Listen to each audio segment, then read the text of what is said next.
The video begins in Portage, Michigan, where the auditor explains that he will be conducting a First Amendment audit at the Skymint Cannabis Dispensary. He points out that the building is already covered with security cameras and argues that one additional camera recording from a public area should not be an issue. The first interaction occurs when a dispensary employee approaches in a friendly manner. Rather than immediately confronting the auditor, the employee asks whether he needs help and explains that customers had called about someone filming the business. The conversation remains relatively calm, but it becomes clear that the employee is curious about why the auditor is recording.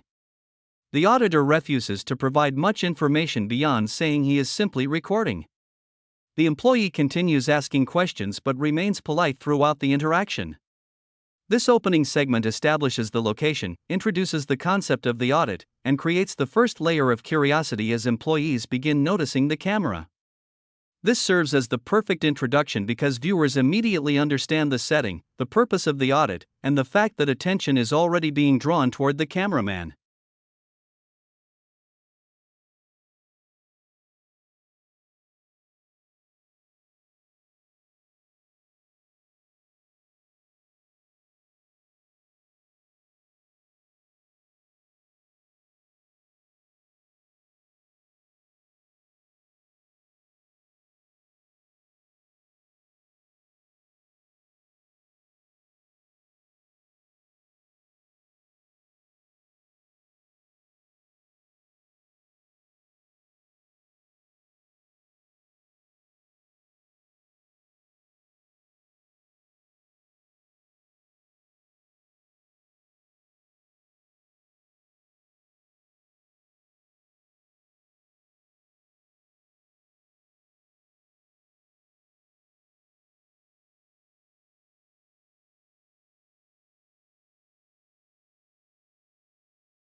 The tension increases when a police officer arrives at the dispensary parking lot. The auditor notices the officer activating his body camera and decides to approach him with a simple question, requesting the CAD number or incident number for the call. Instead of receiving a straightforward response, the officer immediately becomes defensive and dismissive. The conversation quickly turns awkward when the officer responds with, "You don't know what I get dispatched to." The auditor is visibly surprised by the hostile tone because he had merely asked a question. The officer continues treating the interaction as if the auditor is assuming the call is about him. After only a few moments, the officer walks away without providing any useful information. Although brief, this encounter is important because it introduces law enforcement into the situation and immediately creates suspicion that the officer is unwilling to engage professionally. The interaction leaves viewers questioning whether police were actually called because of the filming or whether the officer simply happened to be there. This segment acts as the first official confrontation of the video.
This is the first major conflict of the audit.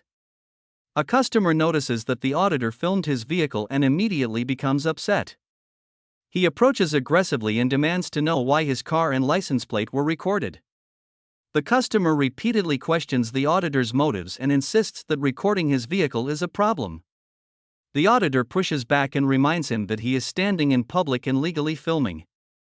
The confrontation escalates when the customer identifies himself as a military veteran and attempts to justify why he is upset. The auditor then shifts the conversation toward constitutional rights and explains that his goal is to exercise freedom of the press and test public reactions. As the exchange continues, the customer becomes increasingly frustrated while the auditor refuses to answer most of his questions. Eventually, the customer gives up and leaves, but not before creating one of the most tense moments in the entire audit. This segment works exceptionally well because emotions are high, voices become sharper, and viewers are left wondering whether the encounter is about to escalate further.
After leaving the first location, the auditor travels to a second cannabis dispensary in Piqua, Ohio. Initially, the atmosphere appears similar to the first audit. Employees notice the camera, customers react from their vehicles, and staff begin discussing the situation. However, an unexpected twist occurs when an employee named Curly Money approaches. Instead of confronting the auditor, he reveals that he was literally watching First Amendment audit videos earlier that day and immediately recognizes what is happening. The conversation becomes one of the most positive interactions in the entire video. The employee explains that he follows audit content online and understands exactly why the cameraman is there. Both men discuss First Amendment audits, public filming, and public reactions. For a brief moment, the hostility disappears and the interaction becomes friendly and humorous. This segment serves as a refreshing change of pace and creates a unique contrast to the earlier confrontations.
The final segment begins when another customer notices the camera and walks directly toward the auditor. Unlike the previous friendly employee, this individual immediately complains about being recorded and claims he feels uncomfortable with the camera pointed at him. The auditor counters by pointing out the contradiction. If the customer truly wanted to avoid the camera, he could have simply stayed in his vehicle rather than approaching the person filming.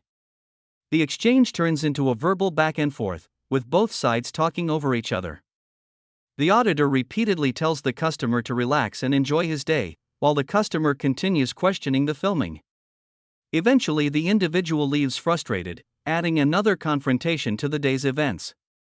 As rain begins falling, the auditor wraps up the video by reflecting on everything that happened at both dispensaries. He discusses the angry customers, the unusual police interaction, and the employee who recognized audit videos. The video ends on a lighter note as he thanks viewers for watching and encourages them to share their opinions about the encounters. This final section successfully closes the story while revisiting the central question of the audit.